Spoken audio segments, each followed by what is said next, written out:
Lawler, and this is MLive Explains It. Republican presidential nominee Donald Trump has been to Michigan twice in the last 2 weeks, but Michigan's a solid blue state in presidential years, right? Kind of. Michigan has gone red, but not for a while. The last time Michigan voted for a Republican in the presidential election was for George H.W. Bush in 1988. And in fact, Michigan went for Republicans for the 4 cycles leading up to that. So while Michigan doesn't fit the typical swing state profile, Trump could view it as flippable. Part of the reason is demographics.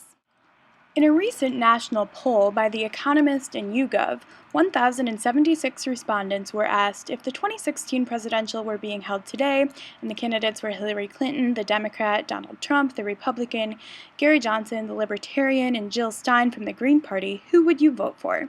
41% said Clinton, and 35% said Trump. But what's more interesting is who said what.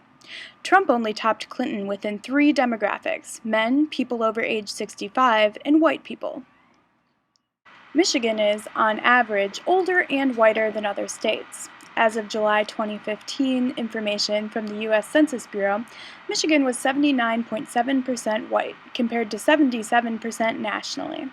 And 15.8% of our population is over 65, compared to 14.9% nationally.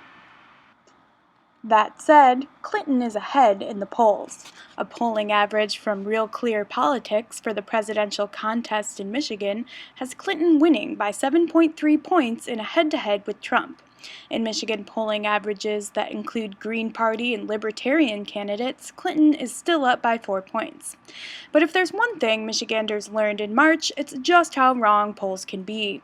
Clinton was up over Sanders by 21.4 points in the polls going into the primary, where he bested her. In other words, anything is possible, even in a state that's usually a true blue in presidential elections. I'm Emily Lawler, and this is MLive Explains It.